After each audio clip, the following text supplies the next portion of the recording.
Jika semua ada yang menciptakan, lalu siapa yang menciptakan Allah? Saksikan berikut ini. Alam ini kan mungkin ada, mungkin tiada. Ketika dia ada, pasti ada sebabnya. Kalau Anda katakan sebab ini mungkin dalam arti bisa jadi ada, bisa jadi tiada. Berarti harus sebabnya lagi dong. Sebabnya lagi. Pada akhirnya, seperti yang tadi kita katakan, alam ini gak mungkin ada kecuali silsilah sebab akibat ini berakhir pada satu wujud yang tidak disebabkan lagi. Ya, itulah yang dalam bahasa agama disebut sebagai Tuhan. Tahu gak? Di antara bantahan sebagian orang-orang ateis itu apa? Oke, Anda mengatakan Tuhan itu sebab, alam itu menjadi ciptaannya. Berarti kalau alam gak ada, Tuhan gak ada dong.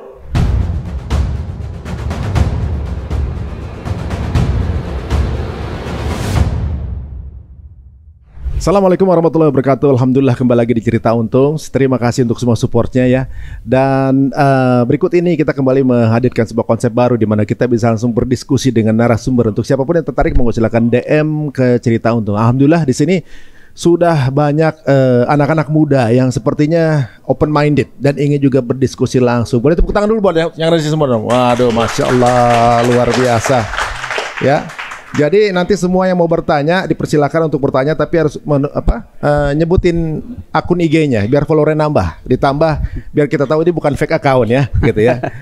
Dan kali ini seperti biasa kita akan ketemu dengan seorang bintang tamu yang sudah kita pilihkan tentunya juga, dan alhamdulillah di episode sebelumnya beliau juga hadir di tempat kita dengan banyak sekali sepertinya ada crack di dalam pemikirannya, ada sesuatu yang mungkin perlu dijawab lebih lanjut dan lebih dalam. Alhamdulillah kita ketemu dengan guru kita Ustadz Nuruddin. Assalamualaikum warahmatullahi wabarakatuh. Waalaikumsalam warahmatullahi wabarakatuh. Sehat Ustadz? Alhamdulillah. Alhamdulillah. Perjalanan rumah yang jauh dari rumah beliau pakai paspor saya.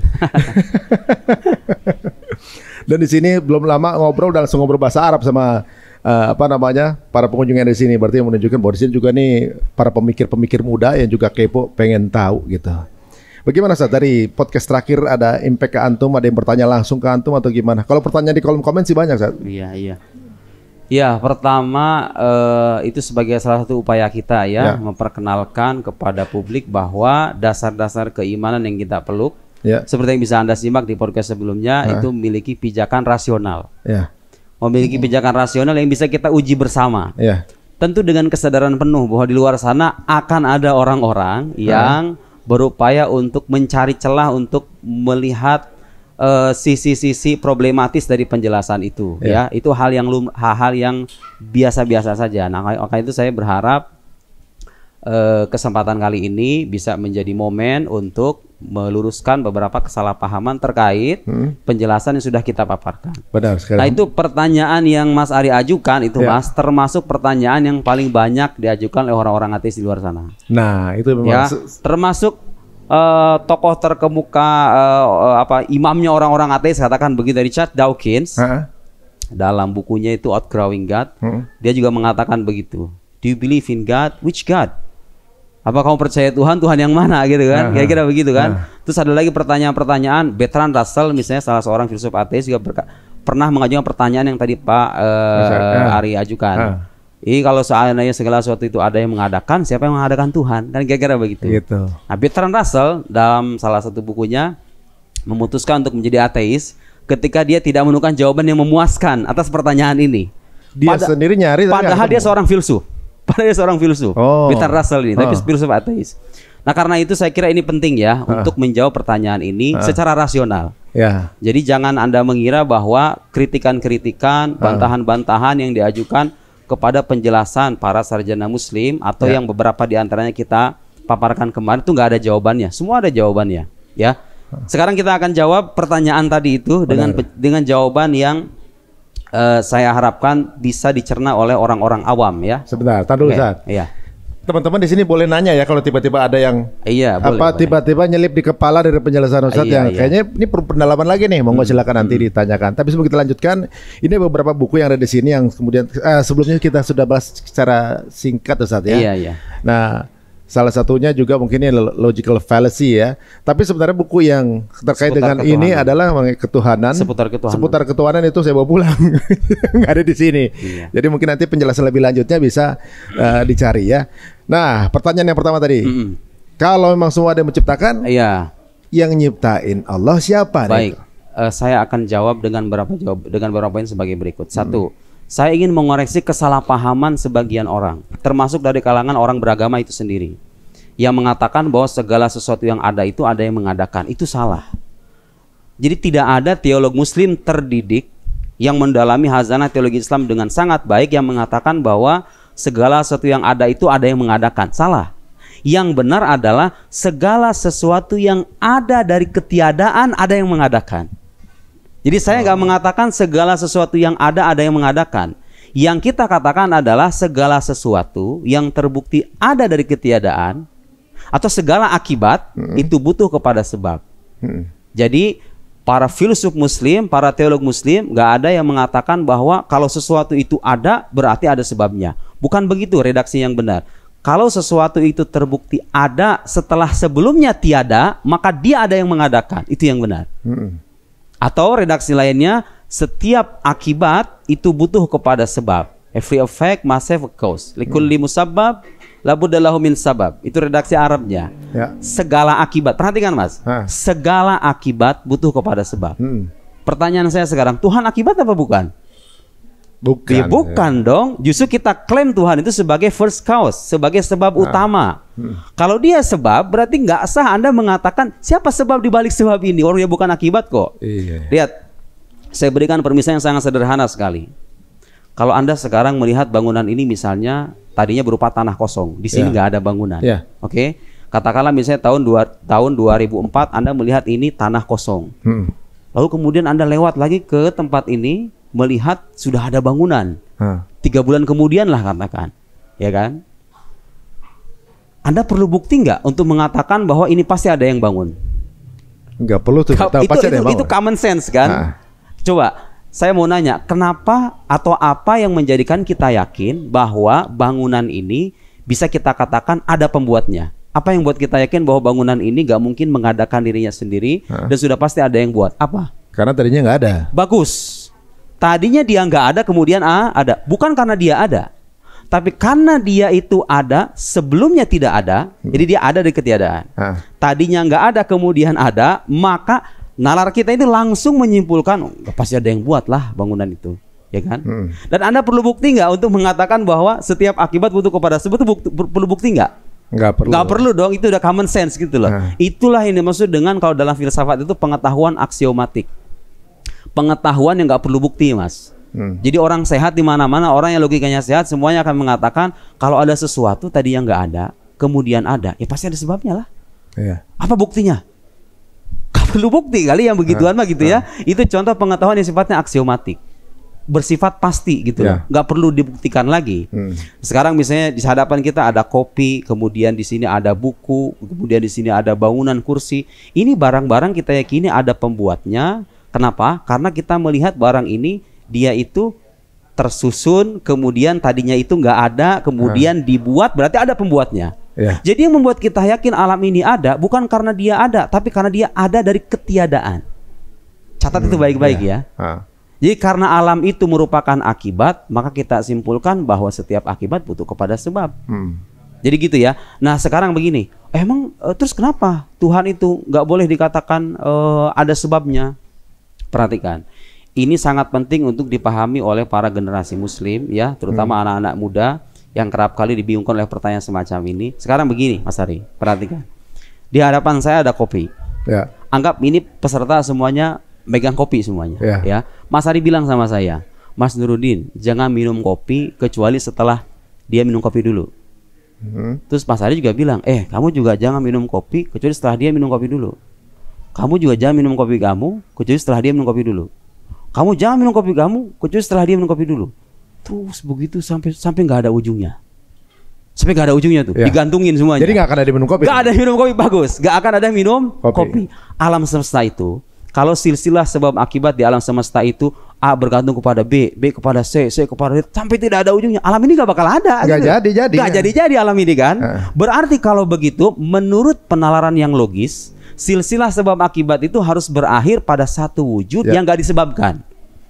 Harus ada ending dari dialah yang menjadi sebab utama dari segala sesuatu yang ada di alam semesta ini. Kalau Anda mengatakan, terus itu sebabnya siapa? Ya berarti nggak ada ujungnya dong kalau begitu. Kalau nggak ada ujungnya, alam ini nggak bakal ada. Kalau seandainya sekarang silsilah sebab akibat ini, kan kita menyaksikan ya fenomena silsilah sebab akibat yang beragam di alam semesta ini. Itu kalau nggak ada akhirnya, kalau nggak berakhir pada satu wujud yang tidak disebabkan oleh yang lain, yang kita sebut sebagai Tuhan itu, alam ini nggak bakal ada. Tapi kan faktanya alam ini sekarang ada. Kan faktanya alam sekarang ada. Berarti itu menunjukkan bahwa ada satu wujud yang tidak disebabkan itu. Kalau Anda terima kesimpulan ini, nah dalam bahasa teologi, dalam bahasa akidah, yang tadi saya sebut silsilah kebergantungan sebab akibat yang tidak berakhir itu namanya tasalsul. Kalau saya sebut tasalsul, harap dipahami ya, itu silsilah kebergantungan sebab akibat yang tidak berakhir. Dan itu mustahil. Itu mustahil. Nah, kalau itu terbukti mustahil, berarti Tuhan tuh harus ada dong. Iya kan? Iya benar. Nah, saya pernah nyebutin Mas di debat dengan Guru Gembul itu bahwa kalau Anda nanya sama, tadi kan saya ngasih bukti tuh yang sederhana banget ya kan? Atau saya pernah ngasih permisalan, kalau sekarang misalnya Mas Ari bilang ini ruangan kosong, Sirudin masuk tapi nggak boleh masuk kecuali setelah si A ya. Si A juga jangan masuk kecuali setelah si B. Si B juga sampai nggak ada ujungnya. Nggak ada yang masuk dong, nggak ada yang masuk. Berarti harus ada orang yang dikatakan, udah pokoknya ini dulu yang masuk, yang lain baru setelah itu, ya kan? Yang mengawali gitu loh maksudnya, paham nggak? Harus ada yang mengawali. Ini orang baru bisa minum kopi, kalau tadi merujuk pada pemisalan yang tadi, mereka baru setelah saya minum kopi itu dong. Ya kan? Karena setelah saya ini, kemudian ini dan lain dan seterusnya, gitu kan? Nah, saya pernah menyebutkan bahwa kalau Anda bertanya apa bukti kemustahilan tasalsul, khawatir saya disebut bohong, ngarang-ngarang. Nih, saya sengaja bawa dari rumah sebuah kitab, ini karangan orang Muslim ya. Lihat judul bukunya, silakan kamera. Al-Kalamul Matin fi Tahriril Barahin Jama'a Ithnin wa Khamsin. Tanya sama yang di sini, Ithnin wa Khamsin berapa? 52 burhanan fi ibtali tasalsul. 52 bukti rasional untuk membuktikan bahwa tasalsul itu mustahil. Yang tadi saya sebut baru satu doang kan. Jadi kalau Anda pengen bukti yang lain, kita siap. 52. Nah, kalau seandainya sekarang sudah terbukti tasalsul itu mustahil, paham tasalsul ya? Regresi yang tidak berhingga, tidak ada ujungnya. Berarti kalau begitu alam ini harus diadakan oleh sebuah wujud yang tidak bergantung kepada yang lain dan dia tidak disebabkan oleh yang lain. Itu yang dalam bahasa agama disebut sebagai Tuhan. So what? Apa masalahnya gitu? Itu sangat rasional sekali. Ya, sangat rasional sekali. Kalau Anda katakan ini wujud yang tidak disebabkan, berarti Anda nggak usah nanya siapa yang mengadakan ini gitu loh. Siapa yang mengadakan Tuhan? Itu pertanyaan nggak logik, Mas. Karena begini, Tuhan kan tidak tercipta nih. Terus kok bisa Anda bertanya siapa yang menciptakan sesuatu yang tidak tercipta? Apa itu pertanyaan apa itu? Bagaimana Anda menanyakan sesuatu, apakah dia tercipta atau siapa yang menciptakan dia, sementara dia sendiri wujudnya tidak menerima keterciptaan gitu loh. Kenapa tidak menerima keterciptaan? Ya karena kalau kita menafikan keberadaan wujud itu, ada regresi yang tidak berakhir, dan itu mustahil kan menurut akal kan? Iya benar juga. Berarti keberadaannya tak bergantung akan apapun gitu. Iya, kan? Jadi sekali lagi kita mengatakan Tuhan tidak disebabkan itu bukan karena ego sebagai orang beriman, oh Tuhan jangan dipisahin gitu. Bukan, itu penalaran rasional ya, akal sehat kita yang berkata begitu. Coba sekarang, saya sudah tunjukkan tuh ada buku yang membuktikan kemustahilan tasalsul. Yang kalau tasalsul itu terbukti mustahil beneran, berarti Tuhan itu bener ada. Dan dia tidak diadakan. Sekarang coba tantang orang ateis untuk mendatangkan satu saja buku yang menjelaskan apa? Menjelaskan bukti bahwa tasalsul itu mungkin gitu loh. Nah ini ada bukunya nih. Ya ini buku antum. Salah satu pertanyaan tadi udah saya jawab di situ. Ya. Nah itu satu. Kemudian yang tidak kalah penting, sahabat-sahabat sekalian, kita juga perlu. Nah kalau kita sudah sampai pada kesimpulan alam ini ada yang mengadakan dan yang mengadakan itu tidak diadakan oleh yang lain, demi menghindari regresi itu tadi. Berarti kalau gitu kita harus tahu bahwa sesuatu yang berwujud itu ada dua macam. Ada sesuatu yang ada karena adanya sesuatu yang lain. Nah, dalam bahasa ilmu akidah itu namanya mungkin. Sesuatu yang mungkin. Sesuatu yang mungkin itu sesuatu yang bisa jadi ada, bisa jadi tidak ada. Mas Ari harus ada nggak di dunia ini? Harus ada. Ya, nggak harus lah. Kalau seandainya Mas Ari nggak ada, so what masalahnya apa? Kan bisa jadi ada, bisa jadi nggak ada kan? Iya, nggak ngaruh apa-apa. Iya, saya juga, kursi, semua tuh benda-benda dan makhluk di alam semesta ini sesuatu yang bisa jadi ada, bisa jadi nggak ada, ya kan? Iya. Ya iya dong, iya kan? Itu contoh dari apa yang kita sebut sebagai mungkin, possible being, mungkinul wujud. sesuatu yang mungkin ada. Nah, lihat Mas Ari. Kalau sekarang saya pernah ngasih permisalan dengan timbangan, kalau kita pergi ke pasar kan ada timbangan tuh. Ini setara bang, setara kayak gini nih. Ya kan? Anggap Mas, alam itu kan dari sisi wujudnya bisa jadi ada, bisa jadi nggak ada, ya nggak? Ya. Alam semesta ini nih, kan bisa aja Tuhan tuh nggak menciptakan alam, kan bisa aja. Bisa aja. Bisa jadi ada, bisa jadi nggak ada, ya kan? Anggap ini ada, ini tiada nih, sama-sama setara nih. Ya. Nah sekarang faktanya menunjukkan alam ini ada. Itu ibarat timbangan yang tadinya setara, tiba-tiba terberatkan kayak gini nih. Sekarang saya mau nanya, menurut logika sehat ini Mak, terlepas apakah Anda muslim atau non muslim, kalau tadi ada timbangan yang setara kemudian terberatkan, kira-kira mungkin nggak dia terberatkan tanpa adanya sebab? Mungkin. Selalu ada. Selalu ada kan. Itu timbangan kalau saya tiba-tiba begini, ada barang kan? Ada tekanan, ada tekanan gitu, ada tekanan beban ya kan, yang bisa memberatkan itu. Nah, poin yang ingin saya katakan adalah alam ini ketika kita katakan mungkin ada, mungkin tiada, dan sekarang ada, berarti menurut logika yang sehat harus ada sebabnya. Nah, sebab yang mengadakan alam ini apa gitu loh. Nih orang ateis bisa berdebat dengan kita. Oh, dia mengatakan sebab itu adalah materi, sebab itu blablabla. Kita tanya lagi, dia bergantung sama yang lain apa enggak? Kalau dia katakan iya, dia bergantung kepada yang lain. Oke, yang lain ini bergantung sama yang lain apa enggak? Yang lain ini bergantung sama yang lain apa enggak? Ya? Iya, balik lagi ke situ kan.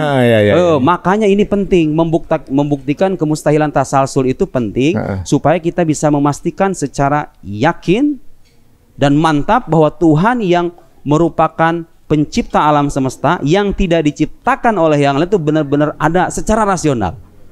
Ya, jadi sudah ada sebelum ini ada diciptakan gitu kan? Iya, nah kemudian gini lagi. Ketika kita katakan alam ini mungkin, kita kembali ke yang tadi ya, untuk lebih memperjelas ulang. Alam ini kan mungkin ada, mungkin tiada. Ketika dia ada, pasti ada sebabnya. Kalau Anda katakan sebab ini mungkin dalam arti bisa jadi ada, bisa jadi tiada. Berarti harus sebabnya lagi dong. Sebabnya lagi. Pada akhirnya, seperti yang tadi kita katakan, alam ini gak mungkin ada kecuali silsilah sebab akibat ini berakhir pada satu wujud yang tidak disebabkan lagi. Ya, itulah yang dalam bahasa agama disebut sebagai Tuhan. Itu yang dalam bahasa agama sebagai Tuhan Allah. Tapi ada muncul lagi pertanyaan-pertanyaan tuh. Tuhan yang mana? Tuhan yang mana? Ada yang nyiptain, ada yang nyiptain. Jangan khawatir. Gitu. Jangan khawatir, semua ada jawabannya. Ya, saya mau meyakinkan kepada orang-orang Muslim paling tidak ya. Dengan seluruh penghormatan kita kepada umat agama lain, saya hanya ingin meyakinkan kepada orang-orang Muslim bahwa apa yang Anda yakini sekarang itu semua ada bukti-buktinya. Cuman mungkin Anda nggak tahu. Makanya sekarang kita perlu memperkenalkan argumen-argumen semacam ini, paling tidak untuk memantapkan keyakinan, dan kalau ada orang datang meragukan kita bisa menjawab secara rasional. Secara rasional. Ini kan dari sisi sebab akibat, kan orang bilang kalau sebab akibat berarti Allah yang menciptakan kan begitu kan? Iya. Berarti ini bersusun. Jadi harus dikorek. Gimana? Maksudnya terjawab berarti ini kan? Maksudnya dari sebab akibat itu adalah sesuatu yang diciptakan berarti kan? Jadi harus gini ya Mas Ari. Harus dikoreksi itu tidak ada redaksi segala sesuatu yang ada harus ada yang mengadakan. Gak ada itu redaksi begitu. Itu salah. Tapi bagi teman-teman begini, ada tuh. Tahu Mas? Ya itu makanya salah. Kalau dikatakan segala sesuatu yang ada harus ada yang mengadakan dan Tuhan ada, berarti Tuhan harus ada yang mengadakan dong. Itu salah. Orang-orang beragama sendiri ada yang ngomongnya kayak gitu tuh. Itu salah. Yang benar adalah segala sesuatu yang ada dari ketiadaan pasti ada yang mengadakan. Itu narasinya. Garis bawah itu. Dan sekarang Mas, kalau kita tanya sama para saintis, untungnya sekarang kita nggak perlu repot-repot untuk mengatakan alam itu ada dari ketiadaan. Saintis modern sudah membuktikan itu, alam itu ada permulaannya. Tadinya dia itu nggak ada gitu loh. Kemudian dia ada, berarti ada awalnya dong. Nah, kalau ada awalnya, ya sudah Anda lihat saja fenomena alam sekitar. Ini ada bangunan, tadinya nggak ada, kemudian ada. Ya masa kagak ada yang bangun sih? Saya nggak pernah lihat sama yang bangunan ini. Saya nggak pernah ketemu, nggak pernah ngelihat, nggak pernah salaman. Tapi nggak perlu nanyain juga. Tapi rasio saya dan rasio kita semuanya yakin sepenuhnya bahwa ini bangun pasti ada yang bangun. Betul. Nah, boleh nggak nanya? Oke, siapa yang mengadakan pengada bangunan itu? Yang mengadakan bangunan ini siapa? Yang menciptakan? Itu boleh nanya begitu. Kenapa? Karena yang mengadakan bangunan ini sesuatu yang bisa jadi ada, bisa jadi nggak ada, ya kan? Ketika dia ada harus ada sebabnya. Jadi selama berkaitan dengan makhluk, Anda boleh mengatakan apa sebabnya. Ada kebakaran, apa sebabnya? Ada orang sakit, apa sebabnya? Karena semuanya itu termasuk sesuatu yang mungkin secara wujud. Bisa jadi ada, bisa jadi nggak ada. Ketika dia ada sebabnya. Tapi itu pertanyaan nggak sah Anda ajukan kepada sebab utama yang kita sebut sebagai Tuhan itu. Karena secara rasional sudah kita buktikan bahwa tasalsul mustahil. Kalau tasalsul mustahil berarti harus ada sebab yang menjadi sebab utama yang tidak disebabkan oleh yang lain, dan dengan keberadaannya lah segala sesuatu yang ada dalam semesta ini benar-benar ada dan tercipta, dan dialah Allah Subhanahu wa taala. Main cause itu ya jadinya ya. Sebab utama ya. First cause ya, first cause. Jadi kalau kita sekarang ya mungkin banyak juga ya yang tetap itu terserah, ketika kemudian nanti menyaksikan ini kemudian punya pertanyaan lain lagi, cabangan itu kan ya mungkin itu proses ya Ustaz ya, gitu ya. Mungkin beliau ketika ngopi itu kopinya tiba-tiba muter sendiri jadi kopi sendiri kan gitu kan. Nggak mungkin. Kayu gitu kan angin puyuh jadi bangku gitu kan. Ya mungkin akan di kehidupan sehari jangan-jangan begitu Ustaz. Ya. Ada satu pertanyaan lagi Mas. Tahu nggak di antara bantahan sebagian orang-orang ateis itu apa? Oke, Anda mengatakan Tuhan itu sebab, alam itu menjadi ciptaannya. Berarti kalau alam nggak ada, Tuhan nggak ada dong. Boleh, gitu kan? Boleh. Lihat hazanah keislaman kita itu punya sekian banyak jawaban dan argumentasi. Itu pertanyaan receh banget kayak begitu, Mas. Ada dalam redaksi dalam bahasa Arab itu bunyinya begini kaidah. Ada muddalil la yastalzim adamal madlul. Jadi ketiadaan bukti, ketiadaan petunjuk itu tidak berkonsekuensi pada ketiadaan sesuatu yang ditunjuknya. Perhatikan gini Mas, nih saya berikan contoh yang sederhana banget. Kalau sekarang misalnya anggap ini sebagai sebuah ruangan tertutup ya, tiba-tiba kemudian muncul asap. Artinya kan dari asap ini kita bisa menyimpulkan bahwa ada api di dalam. Bisa jadi. Betul nggak? Ya, bisa jadi. Kan artinya asap ini menjadi penunjuk akan adanya api kan? Ya. Tapi sekarang saya nanya, kalau nggak ada asap, apakah Anda bisa memastikan kalau api itu nggak ada? Ya bisa aja apinya ada kan? Tapi nggak ada asapnya, ya kan? Iya. Jadi logika orang ateis ini ketika mengatakan, oh kalau alam nggak ada berarti Tuhan nggak ada dong. Itu logika salah. Karena ketika kita mengatakan ini nggak ada asap, terus kalau gitu api nggak ada gitu, kan apinya bisa jadi ada. Iya.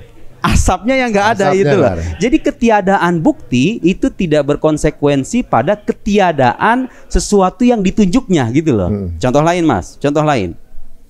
Kalau sekarang misalnya misalnya ini ruangan tertutup, kemudian Mas Ari mendengar suara berisik dari luar. Ada orang bercakap-cakap. Logika kita langsung mengatakan ada orang di dalam nih, ya kan? Pertanyaan saya sekarang, kalau suara itu nggak ada, apakah kemudian ada orang?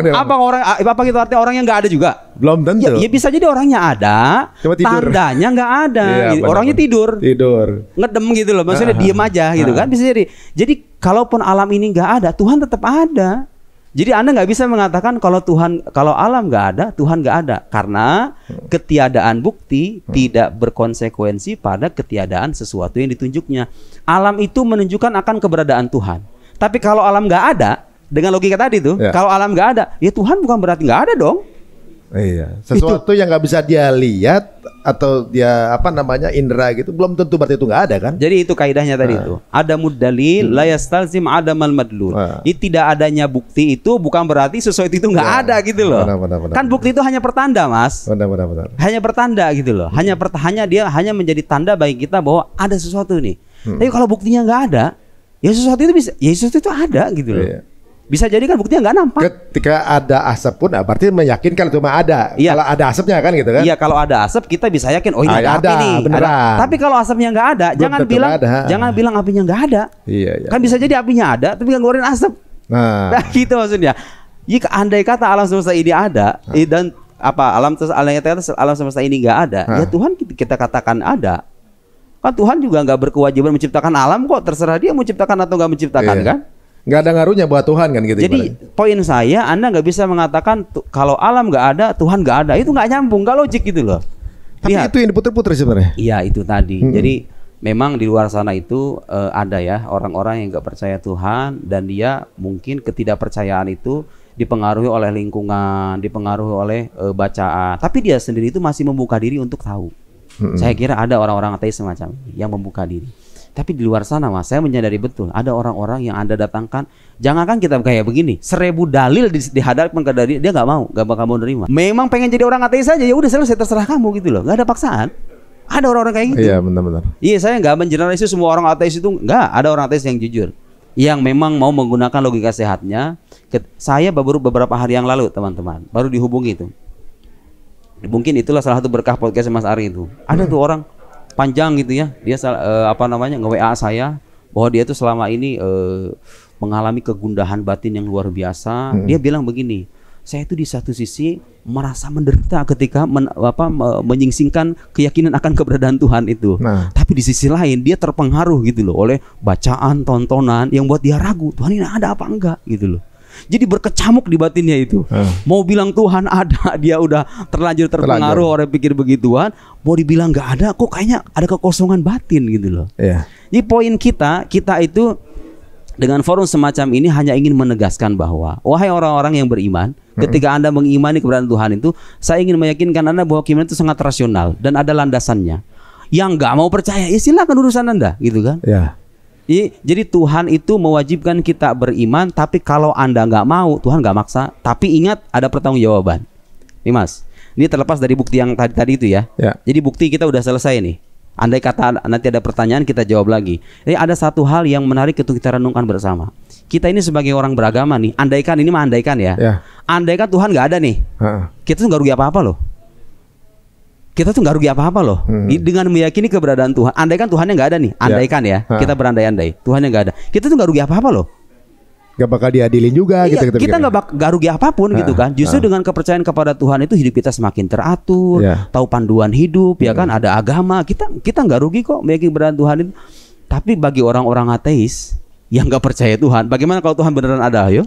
Rugi dia. Ya, dia nanti akan menghadapi satu hari di mana dia ditanya tuh sama Tuhan yang benar-benar ada itu. Ayo, Anda mau ngomong apa? Iya, kalau bagi kita nggak rugi apa-apa. Begitu ya. Iya. Kalau maksudnya ini mah kalau kita berpikir dengan asas kemanfaatan gitu kira-kira ya. Ada asas untung rugi. Iya, ada kalau kita mikir untung rugi ini mah. Kalau argumen kan kita udah paparkan nih, ya kan? Saya juga mempaparkan 6 argumen tuh di buku itu. Tapi terlepas dari soal argumen nih, soal untung rugi, kita tuh lebih beruntung loh percaya Tuhan itu. Iya, benar-benar. Iya kan? Ketimbang nggak percaya. Kalau nggak percaya, siap-siap loh. Bagaimana kalau Tuhan beneran ada nanti? Lah iya. Anda siap-siap disiksa, Anda berani? Kalau Tuhan nggak ada misalnya kan? Kan berarti nggak ada penghisapan misalnya, nggak ditanya gitu. Ya kita juga nggak rugi juga kan? Nggak rugi juga. Di dunia kita diuntungkan dengan apa? Panduan yang berasal dari Tuhan ini kita jadikan pegangan. Anda tahu bagaimana mengatur nafsu Anda. Anda tahu bagaimana caranya mengelola diri Anda. Anda tahu bagaimana hidup sehat. Nabi kan menjelaskan tuh panduan hidup tuh. Bagaimana hidup sehat, bagaimana mendekatkan diri kepada Tuhan, bagaimana menciptakan ketenangan batin. Kita tuh diuntungkan dengan adanya agama. Nah, Mas, yang menarik bagi saya itu begini. Itu orang ateis, kalau benar-benar percaya Tuhan tuh nggak ada, lu ngapain ribut sih? Maksudnya ngapain ngerecokin keimanan kita gitu loh. Ya udah sendiri aja. Ya udah gitu loh. Jadi kadang-kadang saya mikir gini, ini fakta orang ateis suka ngerecokin imannya orang beragama ini menunjukkan bahwa dalam sisi batin kayaknya dia percaya deh. Yuk kalau misalnya emang Tuhan nggak ada, ngapain lu ribut gitu loh? Ngapain ngerecokin kita? Ini maksudnya merasa beruntung dong, yang gua tahu lalu pada ngapain lu pada coba silakan renungkan bersama ya. Itu bagi orang-orang ateis, kalau memang menurut Anda Tuhan itu nggak ada, ngapain ngerecokin orang beragama? Oh Tuhan gak ada, suka ngejek lagi ya kan? Suka ngejek lagi kan? Nah sekarang kita buktikan mana yang lebih rasional, ayo. Alam ada muncul sekonyong-konyong atau alam ada sebabnya? Saya mengatakan oke, ada sebabnya, tapi sebabnya bukan Tuhan. Ayo gimana Anda membuktikan itu? Lihat, kalau dikatakan sebab alam itu bukan Tuhan, lihat, yang menjadi sebab atau yang menciptakan alam semesta itu harusnya sosok yang maha kuasa loh Mas. Kalau dia mengatur alam semesta, masa sosok yang lemah jadi pencipta? Ya kan? Harus maha kuasa, dia harus maha mengetahui. Karena dia di sini ada sekian banyak makhluk dan Tuhan itu dan yang pencipta itu harusnya mengetahui semua makhluknya dong. Gak tidur lagi ya kan? Dia harus punya kehendak, dia harus maha mendengar, maha melihat. Pilih aja sekarang, orang materialis bilang yang menjadi penyebab alam itu adalah materi, yang bisu, tuli, nggak bisa ngapa-ngapain itu. Orang beragama bilang yang menjadi sebab itu adalah Tuhan, yang maha ada, tidak berawal, maha kekal, berbeda dengan makhluk, maha kuasa, maha mengetahui. Mana yang lebih logis? Kalau sekarang ada orang ateis mengatakan saya percaya adanya sebab tapi bukan Tuhan, kita selidiki itu. Bagaimana Anda memahami sebab itu? Bagaimana karakter sebab itu? Kalau dia katakan materi yang tuli, yang bisu, yang lemah itu mungkin masuk akal nggak? Dia menjadi sebab utama dari keterciptaan alam yang sedemikian dahsyat ini.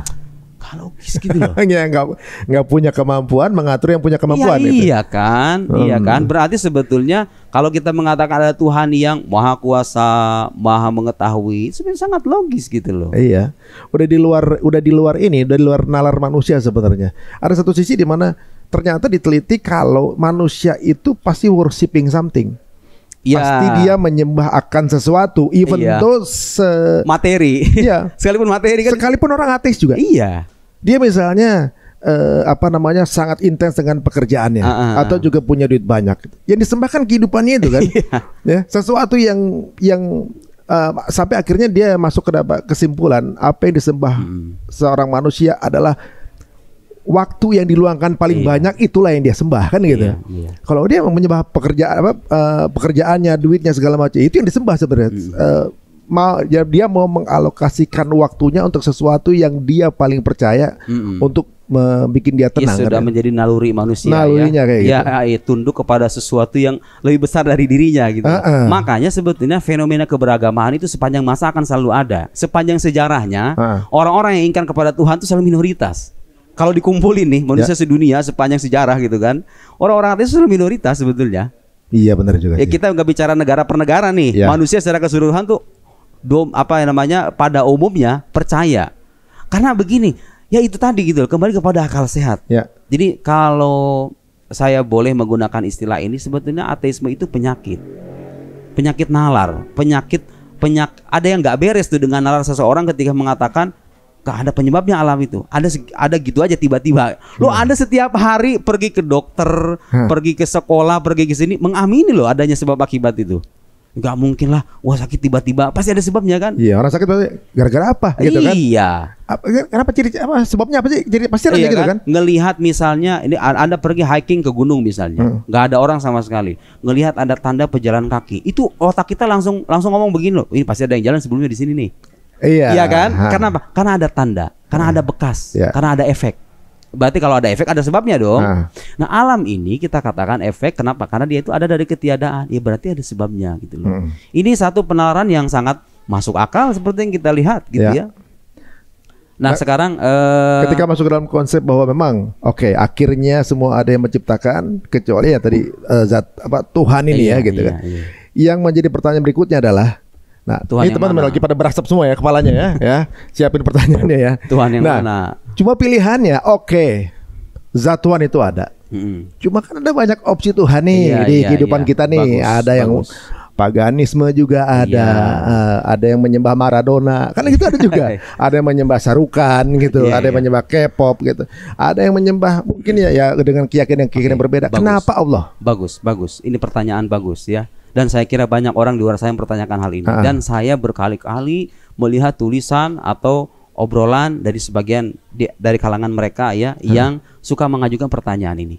Saya jawab dengan jawaban yang sangat sederhana, Mas. Nih, jawaban ringkasnya begini. Yang banyak itu bukan wujud Tuhan, tapi penjelasan manusia tentang Tuhan. Saya ulangi, Mas. Jadi mereka kan suka bilang, Tuhan itu kan ada banyak nih. Tuhan yang orang Islam beda nih sama Tuhan yang orang Kristen. Tuhan orang Kristen beda sama orang Hindu nih. Ini ada Tuhan loh. Orang-orang musyrik juga beda Tuhannya. Orang kompoliteis seperti yang tadi Mas tadi bilang. Tuhannya beda-beda. Mas, yang beda-beda dan banyak itu penjelasan manusia tentang Tuhan, bukan wujud Tuhan itu sendiri. Wujud Tuhan mah satu. Nih lihat. Mas Ari ini bisa kita jelaskan dengan ragam penjelasan. Mas Ari menurut istrinya, saya yakin beda dengan Mas Ari menurut saya yang baru ketemu beliau 2 kali itu. Betul? Mas Ari dengan ini ada audiens yang nggak pernah ketemu Mas Ari sama sekali. Ditanya, bagaimana pendapat kamu tentang Ari Untung? Beda lagi. Jawabannya beda lagi tuh. Nih, lihat. Malah menurut saya nggak ada satu orang pun yang punya penjelasan yang sama tentang satu orang. Ya, terlepas dari itu ya. Ini poin saya begini. Ini bukan berarti saya menyamakan Tuhan dengan Mas Ari, bukan. Enggak. Ini poin saya, keragaman penjelasan tentang sesuatu tidak bisa dijadikan alasan bahwa sesuatu itu banyak gitu loh. Paham nggak? Mas Arya kan satu, penjelasannya beda-beda gitu loh. Jadi Anda jangan mengatakan Tuhan itu banyak. Lu dari mana Tuhan banyak? Yang banyak itu penjelasan manusia tentang Tuhan, bukan wujud Tuhan itu sendiri. Oh, mirip itu dong yang orang buta megang gajah. Nah, tar dulu, sebentar sebelum ke sana ya. Nah, sekarang begini, pasti ada yang nanya kan, apa buktinya kalau Tuhan itu satu? Oke, kita jawab dulu. Tapi sepakat dulu ya, bahwa kalau sekarang orang Kristen punya penjelasan tentang Tuhan, orang Islam punya penjelasan tentang Tuhan, agama punya penjelasan tentang Tuhan, disimpulkan Tuhan itu banyak, bukan Tuhan yang banyak. Yang banyak itu adalah penjelasan tentang Tuhan, bukan wujud Tuhannya. Sekarang jawaban untuk pertanyaan, apa buktinya kalau Tuhan itu satu? Emang itu penalaran yang logis kok. Sekarang begini, Mas Ari. Kalau Tuhan itu anggaplah ada dua Tuhan. Anggap ya ada dua Tuhan. Yang satu pengen alam itu ada, yang satu pengen alam itu nggak ada. Yang satu pengen Ari Untung itu tercipta, Yang satu pengen hari untung itu nggak ada. Coba sekarang berkonflik itu dua kehendak Tuhan. Ya. Ternyata hari untung beneran ada. Kata Tuhan yang A. Tuhan yang A pengen hari untung ada. Tuhan yang B enggak, hari untung jangan ada. Di cancel dong. Berarti Tuhan yang B nganggur dong. Maksudnya tuh dia punya kehendak yang tidak terwujudkan dong. Apa gunanya dia sebagai Tuhan? Betul nggak? Benar. Nah, itu kalau misalnya bertentangan. Kalau bersepakat gimana? Oke, kita sepakat menciptakan hari untungnya. Kamu bagian sebagian perutnya, saya sebagian kakinya. Misalnya begitu. Berarti kalau begitu kekuasaan Tuhan tidak mutlak dong. Terbatas dong. Iya nggak? Iya nggak? Hanya menguasai sebagian. Oke, misalnya Tuhan yang satu menguasai sebagian alam, yang satu lagi menguasai sebagian yang lain. Berarti Tuhannya yang A ini hanya menguasai sebagian doang, yang B sebagian doang. Masa sesuatu yang kekuasaannya tidak mutlak kayak kita disebut sebagai Tuhan? Kan gak logik kan? Poin saya mengatakan Tuhan satu itu sangat senafas dengan akal sehat. Dan kalau dikatakan, ada Tuhan banyak, bukan Tuhan yang banyak itu. Penjelasan manusia tentang Tuhan. Bedakan itu ya. Banyak sekali contoh yang bisa kita. Nih, kopi sekarang. Saya minum kopi, jelaskan kopi ini rasanya gimana. Saya bisa menjelasin. Ini ntar disuruh minum, kemudian ngasih penjelasan, beda lagi. Tapi kopinya satu kan? Nah, ini maksudnya keragaman penjelasan manusia tentang Tuhan jangan dijadikan alasan bahwa Tuhan itu banyak. Paham? Sampai di situ. Pertanyaan lanjutannya yang tidak kalah penting adalah, lu penjelasan yang mana nih yang otentik nih, yang valid nih, yang bisa kita jadikan rujukan ini? Ada dua jawaban, Mas. Yang pertama dari satu udah dapat ya? Ya, tadi udah selesai ya. Satu berarti sepakat bahwa gambaran manusia tentang Tuhan itu bukan Tuhan itu sendiri. Oke. Wujud Tuhan itu satu. Esa. Ini satu ya. Iya, wujud Tuhan satu. Bahwa kita nggak menafikan manusia itu sepanjang sejarahnya memahami Tuhan secara beragam. Kita nggak menafikan itu. Ya, betul. Manusia itu beda-beda pemahamannya. Sekarang pertanyaannya, mana penjelasan yang layak kita jadikan pijakan untuk mengenal Tuhan itu? Ada dua jawaban. Satu. Pertama, sebelum Anda mengenal sesuatu, gini. Yang lebih tahu tentang suatu sosok itu sebetulnya sosok itu sendiri kan? Betul nggak? Ini logik lagi nih. Yang lebih tahu sampean masih sampean sendiri kan? Yang lebih tahu Mas Ari ya Mas Ari sendiri ya kan? Walaupun hidup dengan istri sekian puluh tahun, tapi yang paling tahu sosok terdalam dari seorang Ari Untung itu sendiri, betul? Oke, sepakat ini. Berarti kalau begitu, kalau kita pengen mengenal Tuhan, kita harus cari penjelasan yang betul-betul terbukti berasal dari Tuhan. Karena Tuhan yang paling tahu tentang dirinya kan? Iya kan? Nah, mana itu? Yang mana itu? Kita ini Mas, kita bicara agama kita ya, di internal agama kita. Dengan seluruh penghormatan kita kepada umat agama lain. Kita ini punya teks suci Mas, yang keilahiannya bisa dibuktikan secara rasional. Keotentikannya bisa dibuktikan dengan bukti-bukti yang valid. Saya pernah jelaskan di podcast sebelumnya, masih ingat Mas Ari? Kenapa kita itu sekarang anggap ini Quran ya, saudara-saudara sekalian, ini Al-Quran yang ada di hadapan kita. Tahu nggak Anda bisa memastikan nggak kepada kita bahwa ini berasal dari Tuhan? Bisa. Saya sudah menulis buku judulnya membuktikan Al-Quran sebagai kalam ilahi, memaparkan bukti-bukti rasional bahwa Quran itu benar-benar firman Tuhan secara rasional ya. Ya Anda nggak perlu ketemu sama Tuhan langsung untuk mengatakan Quran itu firman Tuhan, tapi secara rasional bisa dibuktikan. Oke? Secara rasional.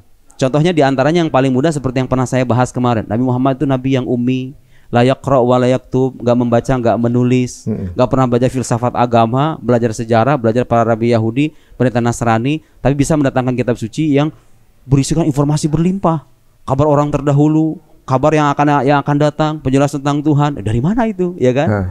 Kemudian berisikan tantangan kepada semua makhluk. Ayo kalian kalau ragu, datangin aja yang semisal dengan Al-Quran. Gak ada yang bisa lagi. Itu dari mana kalau begitu, bukan dari Tuhan, ya kan? Kemudian Mas, kita tuh bisa yakin sepenuhnya bahwa Quran yang kita pegang sekarang itu bacaannya itu persis sama dengan diajarkan Nabi Muhammad. Dari mana kita bisa yakin itu? Karena Quran ini satu-satunya kitab suci di dunia ini yang diriwayatkan melalui lisan yang sangat masif. Dalam bahasa Arab namanya tawatur. Jadi Mas Ari ini kalau baca Quran sekarang dari mulai Al-Fatihah sampai An-Nas bisa dipertanggungjawabkan kesahihannya kalau Mas Ari belajar sama yang ahli ilmu qiraat ya. Ini bacaan ini saya terima dari fulan, fulan dari fulan, fulan dari fulan, fulan dari fulan, fulan dari fulan, sampai ke sahabat, sampai ke Nabi SAW. Itu semua ada penjelasannya. Bahkan ada satu disiplin ilmu tersendiri. Cara bacanya ada disiplin ilmu tersendiri, ilmu tajwid namanya. Ya, untuk memahami keragaman bacaan Quran itu yang beda-beda itu, membuktikan sanadnya ada ilmu qiraat. Ya, nulisnya aja, saudara-saudara, cara nulisnya itu ada ilmunya Mas. Namanya ilmu rasm. Ilmu rasm, pasti itu tahu yang jurusan Al-Quran. Quran itu dijaga keotentikannya dengan cara begitu. Dengan cara diriwayatkan secara masif dari generasi ke generasi, jumlahnya sangat banyak manusia itu. Nah, saya pernah kasih pemisalan begini, Mas. Kalau Anda ragu dengan keotentikan Quran itu, Kalau sekarang misalnya kita mendapatkan informasi, saya datang ke Jagakarsa, kemudian ada datang informasi, Mas Ari, ada berapa jumlah peserta audiens di sini? Saya belum datang. Mas Ari bilang ada 20 orang. Kemudian datang lagi misalnya karyawan Mas Ari bilang ada 20 orang juga, ada 20 orang. Datang informasi yang sama tuh. Datang lagi orang ketiga karyawan Mas Ari bilang 20 orang Mas. 3 orang bilang kayak gitu. Saya kira-kira ragu nggak? Ya enggak lah, udah banyak. Iya kan udah banyak kan. Kebayang nggak Mas Ari kalau sekarang misalnya 500 orang bilang jumlah peserta di sini jumlah 20 orang. Saya perlu ragu nggak itu? Nggak perlu. Nggak perlu ragu kan? Kadang-kadang kita nerima informasi dari 3 orang aja kita langsung yakin kan? Itu bayangin Quran itu sampai kepada kita sekarang dengan manusia jumlahnya ribuan bahkan mungkin jutaan sepanjang sejarah. Bacaannya itu bisa bertanggung jawabkan sanadnya. Makanya kita bisa yakin nih, ini berasal dari Nabi Muhammad. Quran ini Nabi Muhammad terbukti sebagai nabi. Tersampaikan Quran ini melalui lisannya beliau. Berarti kalau begitu ini valid dari Tuhan gitu loh. Nah sekarang oke, pasti ada yang tidak setuju. Ya sudah, datangkan satu kitab suci kepada kami yang keilahiannya bisa dibuktikan secara rasional. Sanadnya terbukti sampai kepada penerimanya yang pertama. Lihat Mas, Quran yang kita pegang sekarang itu bukan cuma terjemahannya loh, versi aslinya itu masih ada kan? Coba Anda tanya sama, mohon maaf ya, karena kita sedang bicara tentang diskusi ilmiah ini, kita harus bicara secara fair. Ada nggak kitab suci dunia ini yang sampai kepada pemeluknya dengan bahasa aslinya tersampaikan dengan sanad yang bersambung itu? Nggak ada. Yang bawanya langsung. Kan Nabi Muhammad menyampaikan dalam bahasa Arab kan? Sampai nggak kita sekarang bahasa Arab itu?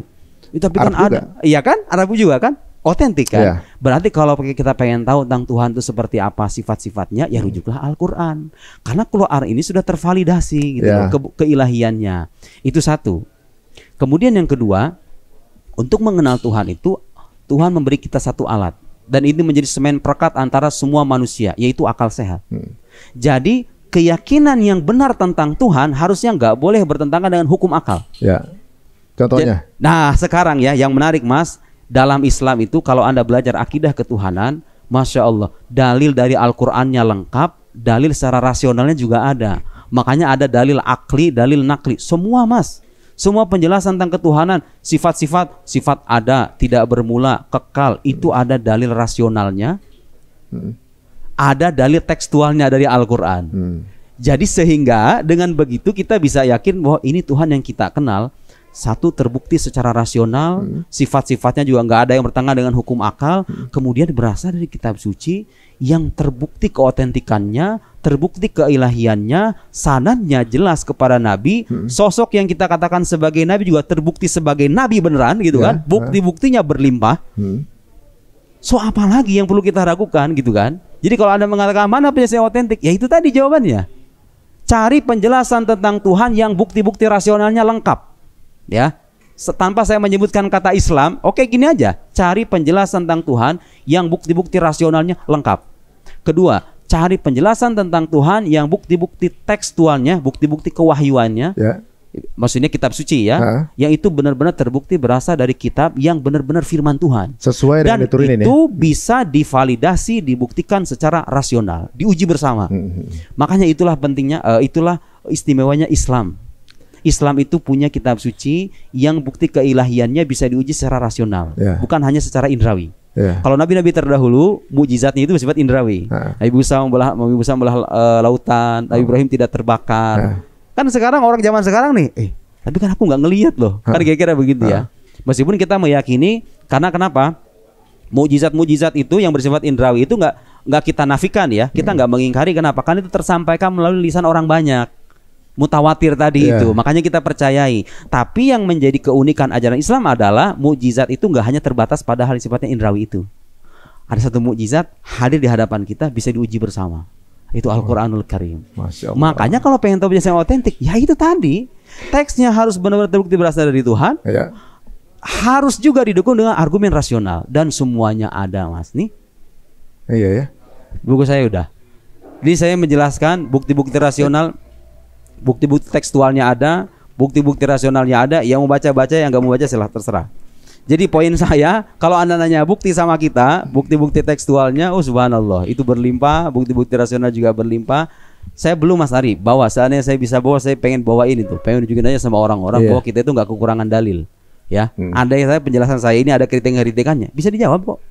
Ada Mas, saya waktu kuliah di Al-Azhar itu sekolah jurusan akidah filsafat ya. Ada sebuah kitab akidah judulnya Syarhul Maqasid karangan Imam Taftazani, 5 jilid segini nih. Kalau kurang puas dalil, ini kitab kan tipis, kitab tipis segini gini, ayo kita bisa gitu mempertebal gitu. Kurang puas Anda, 5 jilid ya. Ada kitab Syarhul Mawaqif itu sekitar 8 jilid. Itu semua bersumber Al-Quran semua tuh ya? Bukan hanya Al-Quran, argumen rasional. Jadi untuk membuktikan bahwa nggak ada satu butir akidah pun dalam Islam yang bertentangan dengan akal, nggak ada. Kalaupun ada boleh di-challenge gitu. Bisa di-challenge, bisa di-challenge, bisa di-challenge ya. Semua dari A sampai Z. Makanya ini pentingnya kita belajar agama secara akademis ya, supaya kita membuktikan bahwa kita itu nggak hanya beragama dengan dogma gitu loh. Sesuatu yang diajarkan sama guru ngaji Anda telan gitu, enggak. Ada bukti-buktinya, cuman kadang kita nggak tahu. Atau kitanya yang malas ya. Itu fakta. Nah, tapi ada keunikan jadi saat untuk mementahkan konsep Al-Quran ini gitu. Sempat ada mungkin kita nggak tahu ya, ibaratnya ini yang melatar belakangi, tapi ada ilmuwan non muslim yang mengatakan menemukan ditemukan 37 Quran berbeda. Begitu dia bilang, dengan 95.000 kontradiksi katanya begitu kan. Setelah diteliti ternyata cuma perbedaan tanda baca. Ini unik. Dia bilang 37 itu sempat diviralkan kan, tapi penelitinya bukan muslim, jadi nggak bisa terchallenge. Nah, kan? yang perlu kita koreksi begini Mas, ini keunikan Quran dari kitab suci yang lain. Sandaran utama dalam melihat Al-Quran itu adalah periwayatan lisan, bukan data-data tertulis. Ya, saya pernah menyampaikan di berbagai forum, dari mulai kutipan-kutipan para sarjana Muslim. Tentu kita nggak ada kesempatan ya membuka kitab-kitab. Tapi kalau Anda cek penjelasan para ahli Al-Quran, mereka mengatakan bahwa al-i'timad fi naqlil Quran, sandaran utama dalam meriwayatkan Al-Quran itu adalah an-naql asy-syafahi, periwayatan lisan, bukan data tertulis. Jadi andaikan begini, andaikan mushafnya beda-beda nih, what masalahnya? Sandaran kita Quran itu bukan itu, tapi periwayatan lisan itu. Itulah yang menjadi keunikannya. Nah, kitab suci umat agama lain nggak ada punya tradisi semacam itu. Meriwayatkan kitab sucinya secara lisan sehingga kita bisa yakin sepenuhnya bahwa kitab suci itu otentik. Karena begini, kalau sandaran Quran itu hanya data tertulis, andaikan data tertulisnya hilang, kita bisa ragu loh dengan ketentuan Quran, ya nggak? Benar. Coba sekarang dengan adanya periwayatan lisan yang masif itu, andaikan ada orang Muslim salah baca Quran nih, dikoreksi sama Muslim yang lain, ya kan? Karena saya punya sanadnya ini bacaan ini salah. Jadi cara bacanya salah, ini ada ilmunya tersendiri, ya kan? Dengan adanya periwayatan lisan yang masif itu, orang nggak akan punya celah loh untuk meragukan keotentikan Quran itu. Itu ialah yang menjadi keistimewaan agama Islam itu, kitab sucinya pun dijaga sama Allah. Dijaga sama Allah. Ini bukan dogma, ini fakta sejarah. Nah, orientalis yang suka ingin meragukan keotentikan Quran itu biasanya melakukan kajian manuskrip. Lupa bahwa manuskrip itu hanya dokumen pendukung saja. Karena sandaran utamanya itu periwayatan lisan tadi itu, Mas, periwayatan lisan. Nah, yang tidak kalah menarik, ini kan fakta nih. Kalau kita tanya Qurannya sendiri, ada nggak jaminan di Quran bahwa kitabnya otentik? Ada. Mananya itu? Dan jaminan ini nggak ada di kitab suci umat agama lain. Silahkan dicek ya. Barangkali saya terlalu berlebihan mengatakan nggak ada jaminan dalam kitab suci umat agama lain bahwa kitabnya otentik. Di Quran ada, Mas. Di mana? Inna nahnu, surat Al-Hijr ayat 9, ya kan? Inna nahnu nazzalna dzikra wa inna lahu lahafidhun. Sungguh, lihat, kalau Mas Ari belajar bahasa Arab, ada kata inna itu gunanya penegasan. Jadi di Quran itu ada sebuah ayat itu menegaskan inna nahnu nazzalna dzikra wa inna lahu lahafidhun. Lihat, kalau kita belajar bahasa Arab, inna itu dalam gramatika bahasa Arab menunjukkan penguatan. Jadi artinya sungguh. Inna. Kemudian gak cuma itu, Mas. Kan kita sebetulnya kalau belajar bahasa Arab, inna itu sebenarnya udah kami kan artinya kan. Ditambah lagi penguatan, Mas, dengan dhamir namanya nahnu. Inna nahnu, sungguh benar-benar kami. Nazzalna dzikra, menurunkan Al-Quran. Mufasir semuanya sepakat adzikr itu adalah Al-Quran. Wa inna, kemudian dilanjutin lagi, Mas. Wa inna, diulangi lagi kata inna, penguatan. Coba itu, ada berapa penguatan itu? Inna nahnu nazzalna dzikra wa inna, ditambah lagi lahu, bagi Quran gitu ya. Lahafidun, ada lam di situ, lam taukid yang gunanya penguatan lagi. Lahafidun, yang menarik, Quran menggunakan kata hafidun isim fa'il dari kata kerja hafidho yahfadhu, artinya menjaga. Tahu nggak di antara makna isim fa'il itu apa? Ada mutaqayyud biz zaman, menunjukkan ketidakterikatan dengan waktu. Seolah-olah Allah ingin mengatakan, tentu kita nggak bisa tuh menerjemahkan kalam ilahi itu. Itu redaksi ayat itu kalau dipahami sama orang yang paham bahasa Arab, Kira-kira terjemahan begini. Sungguh kami benar-benar menurunkan Al-Quran, dan sungguh benar-benar kamilah yang terus-menerus menjaga Al-Quran itu. Dari mana itu kita bisa paham? Dia kata lahafidhun, tidak menggunakan kata kerja, tapi menggunakannya isim fa'il, hafidhun. Bahkan di situ menggunakan bentuk jamak, seolah-olah Allah melibatkan makhluk-makhluknya untuk menjaga Al-Quran ini, bukan cuma Tuhan saja. Sehingga muncullah para penghafal Al-Quran di mana-mana. Dan hafalan mereka bisa diverifikasi. Dari mana ini hafalan? Dari fulan. Fulan dari mana? Dari fulan. Fulan. Bisa diteliti itu. Kalau misalnya kita belajar ilmu qiraat tuh, para masyayikh itu bisa melampirkan nih sanad Al-Quran kita. Fulan sampai ke Nabi sallallahu alaihi wasallam, sampai ke Jibril, sampai kepada Allah Subhanahu wa taala. Masyaallah. Ya itulah, yang harus kita pahami ya. Yang menjadi seandainya Quran itu sandarannya adalah data tertulis, ya sudah, kalau data tertulisnya hilang, nasib kita sama dengan agama-agama lain. Bisa diragukan? Iya, benar juga. Nggak bisa sekarang kalau sudah begitu. Qurannya otentik, kenabian nabinya juga bisa divalidasi secara rasional, penjelasan Tuhannya ada tentang Tuhannya ada di situ. Ya sudah, ini nih sumber yang bisa kita percaya. Apalagi yang mau disangkal. Apalagi gitu. Ditambah ada pendukung dari argumen rasional. Mau ngomong apa lagi? Nah, tapi itu kembali lagi ya. Sayangnya ya sebagian di generasi muslim kita nggak mengakses kitab-kitab semacam itu. Iya, benar. Jadi beragama hanya ikut-ikutan saja. Inilah saya kira pentingnya ya, sebagai anak muda kita perlu melek ya dengan tradisi semacam itu supaya kita mantap dalam beragama. Karena bagaimanapun kalau kita sudah mati, yang pertama kali ditanya itu agama kita. Man Rabbuk, who's your God, Tuhan kamu siapa gitu loh. Man Nabiyuk, siapa nabi kamu. Nah itu yang ditanya. Iya, benar juga. Sebelum nanti ada hisab dan lain-lain kan ditanya itu. Siapa tahu episode ini jadi pemantik. Nah, ini ilmu mantik misalnya, ilmu mantik. Jadi siapa tahu jadi pemantik untuk kepo, teman-teman. Gak cuma kita terima doang gitu ya. Karena pernah juga ada anekdot yang mengatakan begini. Jika itu kantongnya Doraemon kebuka ngambil semua kitab suci di dunia, yang nongol sekitar ya berapa menit kemudian cuma Quran katanya. Karena cuma Quran yang dihafal segitu banyak jutaan manusia kan. Iya, gitu. Makanya kita bisa yakin dengan keotentikannya gitu ya. Nah kita karena kita itu mungkin gak mempelajari Quran secara akademis, taunya Quran itu hanya dengan mushaf saja. Nah kadang-kadang kita lupa nih dengan fakta ini, bahwa Anda ini orang muslim punya loh kitab suci yang bisa dipertanggungjawabkan keotentikannya, keilahiannya, kemudian bahkan dijelaskan dengan kitab tafsir yang bertonton itu. Ya Allah, kalau dikumpulin itu kitab tafsir. Ini mungkin ada yang pernah nyantri ya. Coba tanya sama kitab tafsir itu kayak gimana banyaknya dalam tradisi keislaman. Ya Allah. Ngeri lah pokoknya itu kalau mungkin bukan gitu jutaan miliaran kali dari zaman dulu sampai sekarang. Buku yang dasarnya rujukan dari Quran. Iya. Ya kan? Jadi sudah menginspirasi peradaban yang sedemikian dahsyat ini. Ya sekarang kan orang Islam terbelakang. Sekarang. Tapi kan terbelakang faktornya banyak, bukan karena agama doang. Suka ada nih orang-orang ateis mengatakan, oh Islam itu kalau agama yang benar, kenapa orang Muslim terbelakang? Mas, gak ada hubungannya. Orang terbelakang atau enggak itu bukan karena Islamnya, orangnya aja gak mengamalkan ajaran Islam gitu kan. Jangan sambung-sambungin. Oke, kalau Islam itu agama yang benar, kenapa muncul teroris-teroris? Orang jahat di mana-mana ada. Ya. Itu apa? Kenapa dia jadi Muslim?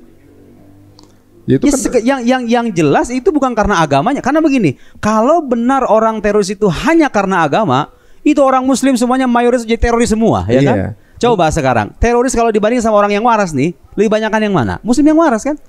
Populasinya itu 0,0002% dari total jumlah muslim seluruh dunia. Iya, jadi tapi mereka itu yang jadi wajahnya muslim. Di poin saya gini, ini penting ya, penting nih. Mengukur kebenaran agama itu jangan dilihat dari pemeluknya. Jangan dilihat dari tindakan pemeluknya, akhlak pemeluknya, bukan. Kalau pengen ngukur kebenaran agama secara akademis, lihat argumentasi yang tersaji di balik agama itu. Ayo kita uji bersama-sama keimanannya. Semuanya bisa di-challenge. Ayo gitu kan. Kul hatu burhanakum in kuntum shodiqin, kata Quran. Ayo kasih bukti kalian kalau kalian benar dengan pengakuan kalian itu. Jadi kita siap gitu kan. Kita siap untuk menunjukkan kepada publik bahwa ini agama benar, dan keyakinan akan kebenaran agama ini gak menafikan kita untuk berhubungan harmonis dengan umat agama lain. Karena ini urusan keyakinan, dan kita bisa buktikan kebenaran keyakinan ini toleransi hubungan sosial. Gak usah campur aduk. Kalau kita mengatakan Islam satu-satunya agama yang benar, penjelasan Quran tentang Tuhan adalah penjelasan yang sangat valid, kemudian kita menafikan kebenaran agama lain, jangan itu dianggap sebagai oh ini muslim yang tidak toleran, ini muslim yang egois. Bukan. Kita mengatakan Quran itu otentik, kita mengatakan Islam satu-satunya agama yang benar, bukan karena egoisme, tapi karena argumentasi keilmuan menggiring kita pada kesimpulan itu. Tapi muka celah diskusi juga kalau emang ada yang mau nanyain boleh juga. Iya, gitu. sangat boleh. Ya. Artinya ya itu tadi gitu ya. Ini penjelasan semacam ini penting supaya kita beragama secara intelektual. Ya. Sedikit demi sedikit kan terbuka tuh. Ya. Oh iya juga ya kan begitu penting. Ini menarik ya. Jadi kalau sekarang saya rasa di sini udah mulai bukan berasap lagi, udah mulai pada ini ya, berembun kayak kepalanya ya masing-masing ya. Nah, monggo silakan yang mau bertanya. Dan ini menarik ya guys. Jadi ibaratnya kalau sekarang tadi Ustadz juga bilang gitu, kalau jika pun dinilai dari wah Islam ini teroris segala macam, justru agama yang paling menentang terorisme Islam justru. Iya. Jadi ibaratnya kalau Islam sempurna tapi pemeluknya nggak sempurna kan itu intinya. Karena manusia. Karena kita bukan malaikat, kita manusia. Benar. Jadi jangan heran Mas. Jangan heran kalau ada orang Islam korupsi itu jangan heran. Karena dia manusia bukan malaikat. Iya benar. Tergoda dengan hasad duniawi itu tuh hal yang wajar gitu. Benar. Tapi kan harusnya memang jangan gitu. Harusnya jangan. Tapi gimana lagi dia manusia kok. Iya benar. Bukan karena agamanya. Karena faktanya orang-orang yang soleh yang tidak tergiur dengan harta dunia lebih banyak loh. Ketimbang orang-orang yang menggunakan agama sebagai alat untuk melampiaskan hasad pribadinya. Iya. Sepanjang sejarah ada orang-orang kayak begitu tuh. Gak bakal selesai Anda mencari agama kalau hanya menilai satu agama dengan pemeluknya doang. Semua salah. Kalau mau lihat akhlak yang membawa agama ini. Kalau pengen tahu Islam, lihat Nabi Muhammad SAW. Selesai sudah. Tentu dengan penjelasan yang valid. Jangan dari penjelasan orientalis yang kadang bias itu. Ya dari sumber primernya gitu loh. Ya kan? Setelah lihat Nabi Muhammad, akhlaknya seperti ini. Kemudian lihat kitab sucinya, penjelasannya. Kira-kira rasional apa tidak? Ya kan? Penjelasan tentang para ulama muslimnya datang menjelaskan apa yang disampaikan sama Nabi Muhammad. Lihat penjelasan mereka. Gitu caranya. Bukan melihat nih ada orang muslim begini. Itu mah orang muslim gitu loh. Bukan agamanya ya. Bukan agamanya. Tapi gitu sekarang yang menjadi masalah adalah di dunia sosial media seperti sekarang memang ada beberapa sifat ya. Orang tuh lebih tertarik dengan FOMO jatuhnya. Iya. Jangan sampai kita juga meluk agama kita juga FOMO juga gitu. Nanti kalau pada tiba-tiba Islam menjadi sebuah tren, nah orang ikut karena FOMO gitu. Jadi saya berharap nih dengan forum semacam ini anak-anak muda tidak beragama hanya karena ikut-ikutan saja. Ya. Tapi Anda benar-benar membuka nalar Anda untuk melihat ini agama saya dan Anda bangga menjadi seorang muslim karena agama Anda ini gak mengenal dogma gitu loh. Gak mengenal istilah ini benar, udah jangan pikirin buktinya apa, jangan tanyain lagi. Gak ada Mas pertanyaan terlarang itu. Ini saya di buku itu tuh saya merekam pertanyaan-pertanyaan yang selama ini kata orang-orang terlarang itu kayak pertanyaan Mas Ari itu. Tuhan yang asli, Tuhan yang mana? Siapa yang menciptakan Tuhan? Kan kadang-kadang ada orang yang suka melarang, orang nanya kayak gitu. Mengira bahwa itu seolah-olah nggak ada jawabannya. Kata siapa? Justru itu kalau Anda lihat cek kitab-kitab yang ditulis oleh para sarjana muslim, bahkan ada satu buku khusus Mas, yang kayak tadi tuh. Saya tadi ngejawab dengan pertanyaan sederhana banget, jawaban sederhana banget kan. Ada satu buku khusus judulnya itu Faman Khalaqallah, ratusan halaman. Siapa yang menciptakan Allah? Dijawab. Itu judul buku. Waduh. Satu buku membahas pertanyaan itu doang. Kebayang nggak? Ya kan? Kayak tadi tuh. Kemudian kalau dibilang tasalsul, regresi, kan ada yang mengatakan enggak mungkin aja alam itu tidak berakhir gitu. Ayo nih bukti tuh. Tadi berapa? 52. Ya kan? Sebagai butuh kita punya hazanah yang sedemikian kaya gitu loh. Yang saya sampaikan ini hanya percikan-percikan doang. Anda kalau pengen debat secara intelektual beda lagi forumnya ya. Ini kita bicara dalam konteks menyampaikan akidah kepada orang-orang awam di luar sana yang pengen penjelasan yang gampang-gampang aja deh. Gitu kan? Terjawab sekarang kan? Ini tidak sah bertanya siapa yang menciptakan Tuhan. Sekarang udah tahu jawabannya. Kemudian kalau ditanya mana Tuhan yang asli udah tahu jawabannya. Gunakan wahyu yang terpercaya, gunakan akal yang sehat. Sampai Anda pada Tuhan, sembahlah Tuhan itu. Ini baru 2 pertanyaan sebenarnya Ustaz. Iya, makanya bisa dikupas banyak kan? Baru 2 pertanyaan aja sebenarnya udah panjang begini. Jadi ibaratnya kita kulitin. Bahkan ini kalau mau lebih dalam lagi pun bisa ya. Tapi mungkin kita akan gunakan forum yang lain. Tapi teman-teman kalau ada yang penasaran juga kepengen tahu gitu ya, atau juga mungkin berpendapat kesan dengan penjelasan beliau, monggo silakan. Silakan boleh angkat tangan, boleh. Habib juga ada nggak? Habib udah pulang? Oh, ya. Monggo silakan. Siapa yang mau nanya? Nih mau nanya nih. Ini di belakang nih ada nih. Fadhal. Izin bertanya, mungkin saya alhamdulillah baru wisuda ya kemarin belum ada sebulan. Dari mana? UMS. Solo. Muhammad Solo ya? Ya, Surakarta. Namanya siapa? Haidar. Ya, betul. Ya, jadi mungkin saya menemukan beberapa aktivis mahasiswa khususnya yang mungkin bergerak di bidang agama ya. Dan banyak dari mereka pun yang mungkin senang untuk mempelajari berkaitan dengan masalah ilmu filsafat. Tapi yang saya lihat dari beberapa teman-teman itu yang saya tahu kan ketika kita memiliki akal itu untuk memahami ataupun bagaimana cara kita taat, bagaimana cara kita itu memahami syariat gitu kan. Tapi yang saya temukan banyak dari teman-teman itu yang menjadikan akal ini menjadi suatu alasan gitu untuk mungkin mereka tidak mengajarkan sholat, untuk mungkin mereka tidak taat kepada syariat yang telah Allah perintahkan gitu. Bagaimana mungkin alasannya apa? Menggunakan akal itu untuk ngejalanin syariat? Akal-akalan. Akal-akalan. Misalnya kayak sholat ya, kan sholatnya mungkin bahasa lainnya itu kan doa gitu kan. Ada orang yang yaudah kan sholat itu kan doa kan, berarti nggak usah sujud, nggak usah rukuk, kita cukup doa saja udah selesai gitu. Nah itu banyak yang mungkin mempelajari ataupun menggunakan akal itu untuk tidak taat kepada syariat gitu. Justru punya ilmu malah jadi. Iya. Nah, ini pertanyaan gimana? Makasih Mas Haidar, makasih pertanyaannya. Iya. Apa IG-nya? IG-nya apa IG-nya? Haidar FHS_. Ini menarik Mas Hari. Jadi begini, memang itulah pentingnya agama, saudara-saudara sekalian. Jadi yang Anda katakan akal itu sebenarnya bukan akal yang begitu. Itu tuh hawa nafsu yang kayak begitu tuh. Yang suka ngakalin agama itu, sholat kan cuma doa doang. Ya udahlah, yang penting doa aja sama Tuhan udah selesai gitu. Itu kan hawa nafsu yang kadang punya kecenderungan malas. Ya. Agama itu hadir mengatur hawa nafsu kita sebetulnya. Mendidik hawa nafsu, bukan membunuh hawa nafsu ya, diatur. Kita punya rasa, punya kecenderungan suka lawan jenis, betul? Itu hal yang manusiawi. Kalau tidak dikontrol itu bisa bahaya. Orang gak jelas nasabnya ini kemana ya kan, kalau nggak ada pernikahan ya kan. Agama mengatur. Jadi agama itu bukan hanya menjawab pertanyaan-pertanyaan yang eksistensial, siapa yang mengadakan alam semesta ini, bagaimana sifat-sifat, dijelaskan sama agama. Tapi yang tidak kalah penting Mas, agama itu kalau kita taati bisa mengatur hawa nafsu kita. Sholat itu Mas, perhatikan nih, orang kalau sholatnya bener nih, gak mungkin itu ngakal-ngakalin begitu. Karena begini, filosofi sholat itu kalau kita dalami ya, saya ada satu rekomendasi buku dalam bahasa Arab, tapi itu kalau Anda terjemahkan luar biasa, itu mengajak kita untuk menghayati sholat. Judulnya itu Fatatni Sholat. Bukunya tipis. Tak pernah ada mungkin ya dengar, ada di internet itu ya, nanti di internet. Mungkin ya seingat saya judulnya itu Fatatni Sholat. Covernya warna putih. Kalangan Islam Jamal kalau nggak salah. Islam Jamal lupa saya. Orang Arab. Itu sholat Mas, kalau kita hayati dengan baik, kita ngucapin Allahu Akbar, Allah Maha Besar. Tapi bukankah faktanya di dunia ini banyak loh orang-orang yang mengatakan Allahu Akbar tapi merasa dirinya akbar, merasa dirinya lebih besar.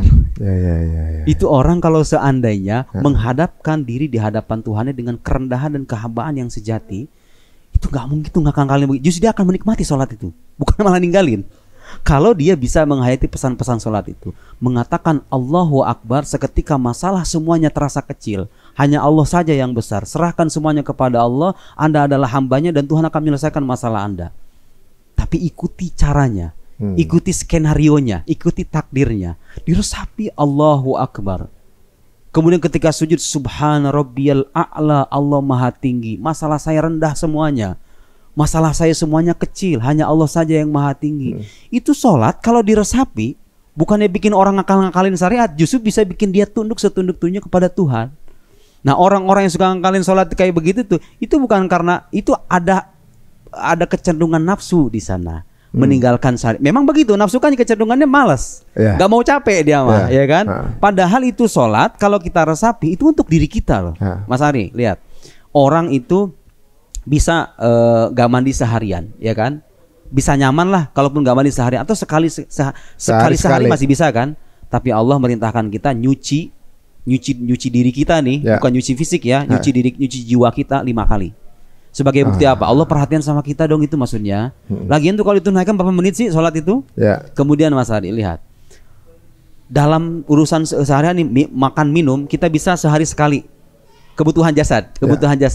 Sehari sekali bisa lah. Bahkan puasa gak seharian gak makan kita kuat kan? Bisa. Tapi untuk urusan rohani, Allah mewajibkan sampai 5 kali sebagai bukti bahwa kebutuhan rohani kita itu lebih banyak ketimbang kebutuhan jasadi. Itu agama ngasih isyarat-isyarat kayak begitu. Harusnya Anda terima gitu loh. Oh, sampai sudah saya nanggung, udah bertahun-tahun saya nggak pernah sholat. Tidak ada kata terlambat. Allah membuka pintu ampunan. Qul ibadiyalladzina asrafu ala anfusihim la taqnatu min rahmatillah. Katakan kepada hamba-hambaku. Allah memanggil orang-orang yang berlumuran maksiat itu dengan panggilan apa? Hamba-hambaku, bukan musuh-musuhku. Yuk Anda yang bergelimang maksiat, udah merasa terlambat 40 tahun, 50 tahun, pengen memperbaiki hidup. Allah manggil hambaku. Katakan kepada hamba-hambaku yang melampaui batas, Mas Ari. Bukan cuma mabok sekali 2 kali, kerjaannya mabok ini orang nih. Melampaui batas itu kan. Allah masih manggilnya hambaku. La taqnatu mir rahmatillah. Jangan kalian berputus asa dari rahmat Allah. Innallaha yaghfirudz dzunuba jami'a. Allah itu mengampuni semua dosa. Ya salam, itu optimisme yang diberikan agama Islam maksudnya ya. Itu luar biasa. Sholat itu jangan dijadikan beban, jangan diakal-akalin. Nggak ada juga ulama yang mengatakan doa itu sholat secara kebahasaan artinya doa. Iya, tapi secara syariat kan bukan doa. Aqwal wa af'al muftatahatun bit takbir wa muftatahatun bit taslim bi syara'it makhsusah. Perkataan, ucapan diawali dengan takbir, diakhiri dengan salam dengan syarat-syarat tertentu. Itu namanya salat. Secara bahasa iya doa, tapi bukan berarti salat cuma doa doang gitu loh. Oh ya gitu. Itu sengaja sengaja nyalahin atau sengaja? Ya memang ada orang-orang yang dia tuh malas mengerjakan agama, ngambil pembenaran, jadi pembenaran gitu loh, gitu kan. Tapi ini fenomena juga saat kejatuhan pemerintahan Muslim, satu politik yang di bawahnya pemerintahan Muslim misalnya, kemudian ada pengakalan dari syariat, itu kan justru orang yang belajar kan? Iya. Ya, kan, nah justru, ini sebagai bukti Mas Ari, mohon maaf ya, sebagai bukti bahwa orang yang paham agama tidak selamanya mengamalkan agama. Orang yang paham agama tidak selamanya menghayati agama. Agama itu kadang-kadang terasa tidak bermakna ketika orang kurang menghayati agama. Bukan karena nggak paham agama. Kadang-kadang paham agama, tapi nggak diamalin, tapi nggak dihayati. Coba, ada di antara kita sekarang yang ragu bahwa Allah itu maha adil? Nggak ada. Tapi berapa orang di antara kita bisa menghayati keadilan Allah itu dalam kehidupan sehari-hari? Orang meyakini Allah maha adil, tapi dia kok, Tuhan kok kenapa hidupku begini? Ada kan? Orang beragama kayak gitu kan? Itu ciri. Anda ragu nggak kalau Tuhan maha memberi rezeki? Nggak ada yang ragu di antara kita nih. Ini faktanya kalau kita pulang ke rumah gaji mulai menipis, khawatir kita kan, besok makan apa kita? Kan Tuhan maha memberi rezeki. Tugas Anda itu ibadah, berusaha sebisa mungkin selesai. Mas Ari, saya sering ngasih permisalan. Mas Ari kalau punya karyawan, karyawannya baik, taat, telaten, tekun, punya komitmen, berintegritas. Kadang-kadang kita naikin pangkat kan? Kalau karyawan baik nih, kelihatan, dia mah nggak pernah protes, nggak pernah ngomel. Udah pokoknya kalau disuruh sama Mas Ari begini dikerjain aja. Mas Ari kadang empati kan? Udahlah, gue naikin aja lah orang kayak begini mah, ya kan? Ini sesama manusia loh, karyawan dengan atasan. Apalagi Allah Subhanahu wa Ta'ala ketika melihat seorang hamba, waktunya bekerja dia bekerja, waktunya beribadah dia beribadah. Bukankah itu bisa menjadi wasilah kita meningkatkan derajat kita di sisi Allah Subhanahu wa Ta'ala? Manusia aja, karyawan kalau ngelihat kalau dia sama atasannya baik, diangkat derajatnya. Itu manusia. Allah Subhanahu wa Ta'ala yuhibbul muhsinin, mencintai orang-orang yang berbuat kebaikan itu. Kenapa Anda ragu gitu loh? Itu contoh menghayati agama. Bukan hanya memahami agama. Paham saya juga, kita juga semuanya paham Allah memberi rezeki kan. Tapi tugas kita adalah bagaimana mengejawantahkan keyakinan dalam kehidupan kita sehari-hari. Hilangkan ketakutan takut miskin itu. Kok tugas Anda kan cuman kalau emang nanti misalnya mati kelaparan tinggal mati aja, emang kenapa? Nanti ketemu Tuhannya. Kan kira-kira begitu kan? Kita belajar, itu adalah gunanya agama yang saya rasa ya. Mengajak kita hidup tuh lebih santuy. Benar. Jangan terlalu pusing gitu. Hidup kita sudah diatur sama Tuhan, terus kita ngerjain aja gitu loh. Bukan berarti pasrah sepenuhnya. Jadi agama itu tidak mengajarkan kepasrahan mutlak dalam arti kita menghentikan fisik kita untuk bekerja. Enggak ada itu. Enggak ada istilah fatalisme dalam Islam. Islam itu mengajarkan tawakal tapi mengajarkan berusaha. Al-akhdhu bil asbab. Kita mengambil. Saya percaya betul bahwa rezeki yang saya terima dari manapun itu Tuhan yang memberikan melalui perantara orang-orang. Tapi dalam saat yang sama saya juga diwajibkan oleh agama untuk bekerja. Mas Ari, saya pernah dikasih tahu sama guru saya di Mesir ya. Andaikan orang sholat di dalam Ka'bah, kebayang nggak sholat dalam Ka'bah mulia kayak apa itu? Di dalam Ka'bah. Fi jawfil Ka'bah, di dalam Ka'bah. Membaca Al-Quran. Ala la'natullahi ala zalimin, laknat Allah bagi orang-orang yang zolim. Sementara dia ibadah itu meninggalkan anak istrinya, gak dinafkahi. Pengen mendekatkan diri kepada Allah di dalam Ka'bah, baca ayat Quran, ala la'natullahi ala zalimin, laknat Allah kepada orang-orang zolim. Kata guru saya apa? Itulah orang-orang zolim katanya. Di dalam Ka'bah itu tuh. Dia merasa mendekatkan diri kepada Tuhan, mengabaikan kewajiban yang paling pokok, menafkahi keluarga. Dikecam loh dalam agama itu. Gak boleh itu. Kelihatannya dia mendekatkan diri kepada Tuhan. Tapi kalau kita lihat dengan perspektif yang holistik gitu ya, yang menyeluruh, itu orang tidak menjalankan agama itu. Justru karyawan-karyawan Mas Ari yang datang ke sini pagi-pagi, ya Allah, hamba berangkat, nawaitunya niatnya untuk menafkahi istri, beribadah kepada Engkau. Ya, niatannya menafkahi istri, tapi ujungnya, gol akhirnya adalah ta'abbud, ubudiyah, menunjukkan ubudiyah atau kehambaan di sisi Allah. Karena Allah mentakdirkan saya sebagai karyawan Ari Untung. Ya sudah, saya bertugas saja gitu kan. Diniatkan menafkahi istri, pulang ke rumah membawa uang, membawa bekal, diniatkan membahagiakan pasangan, sholat sunnahnya pas-pasan aja. Itu orang kayak gitu Mas, sebetulnya sedang beribadah itu kayak begitu tuh. Dalam ajaran, dalam perspektif Islam itu. Orang yang bekerja keluar dari rumah menuju kantornya, naik kendaraan bermotor, naik mobil, kemudian bercucuran keringat, gak sempat itikaf di masjid. Loh, agama itu gak cuma sebatas tasbih, Quran dan lain-lain. Menjalankan tugas Anda sebagai khalifah, sebagai karyawan, sebagai bos, sebagai guru, sebagai apapun, sebagai petani, sebagai pebisnis, pedagang, itu bagian dari ibadah, menjalankan fungsi kita sebagai hamba Allah Subhanahu wa taala. Karena Allah mentakdirkan kita beda-beda nih. Kecenderungannya beda-beda, hobinya beda-beda, karakternya beda-beda, otomatis proporsinya juga beda-beda dong.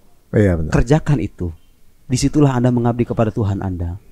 Jadi maksimal ke langit, maksimal juga di bumi. Iya, itu yang diajarkan Islam. Vertikal, itu diajarkan oleh Islam. Ya. Tapi kan ada orang-orang Muslim yang nggak begitu. Ya itu kan orang Muslim. Kita bicara ajaran Islam. Islam kan jangan dicampur adukan dong. Ini menarik nih. Ini menarik.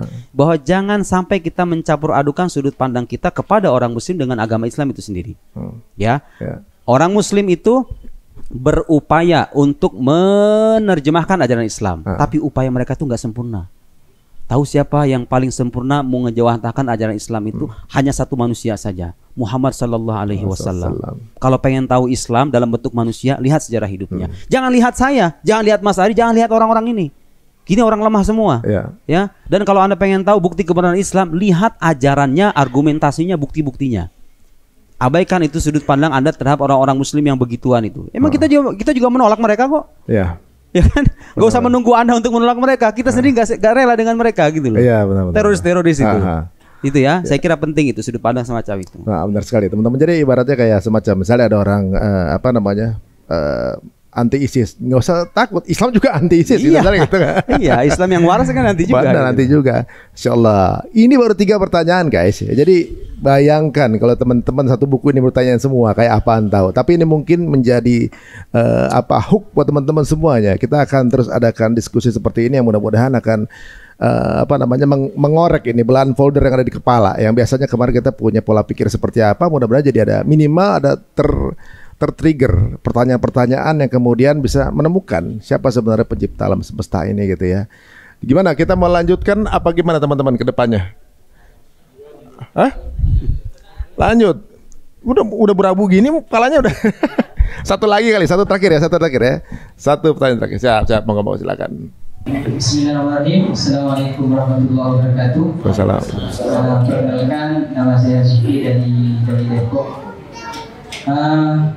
Bahwa tidak bisa dipungkiri bahwa Islam itu tidak menerima dalil Al-Quran kemudian dalil akal. Kemudian bagaimana syariat agama kita ini menempatkan akli dan nakli, menempatkan di posisi yang benar. Karena begini Ustaz, ketika misalnya kita ditanya oleh seseorang, kemudian yang tanya itu adalah bukan orang yang akademisi, orang awam lah misalnya. Di mana Tuhan?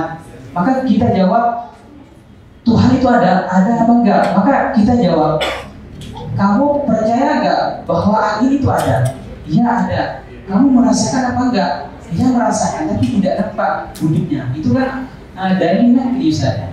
Kemudian kalau kita ada yang tanya kemudian bukti adanya Allah itu di mana? Kemudian kita jawab, ya di Al-Quran dulu dalilnya adalah qul huwallahu ahad, itu kan dalil nanti.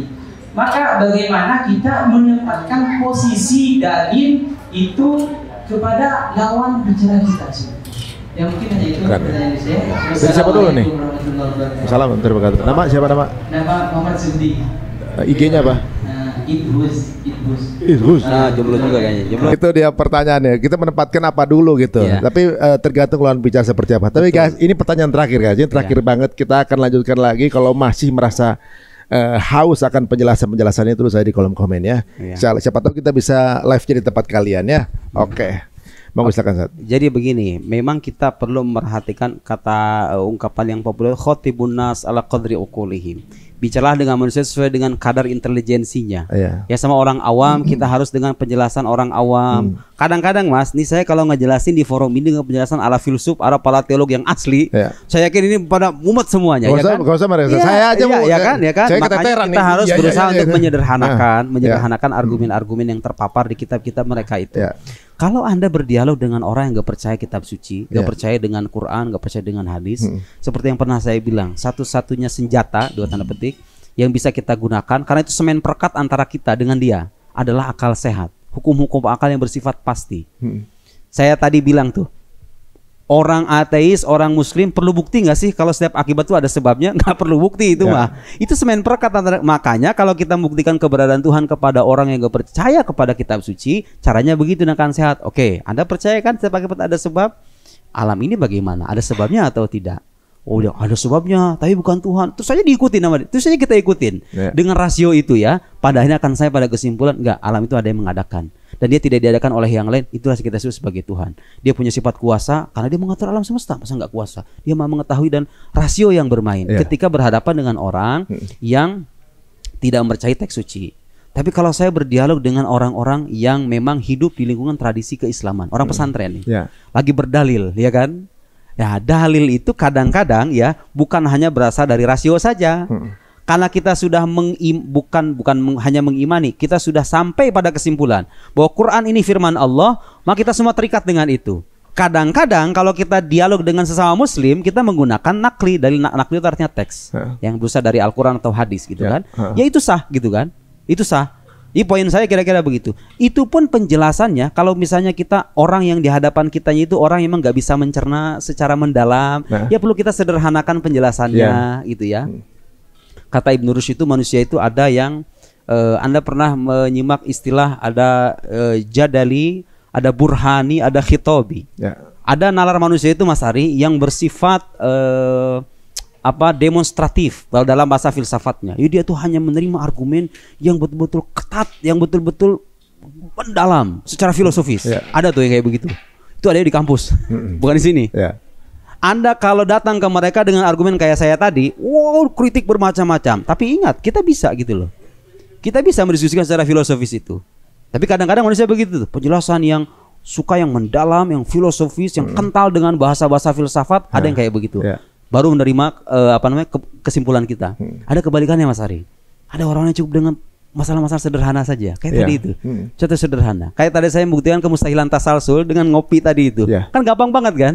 Ketimbang saya ngaji ini nih. Jangan sampean saya aja mumet dibaca kitab beginian. Kenapa?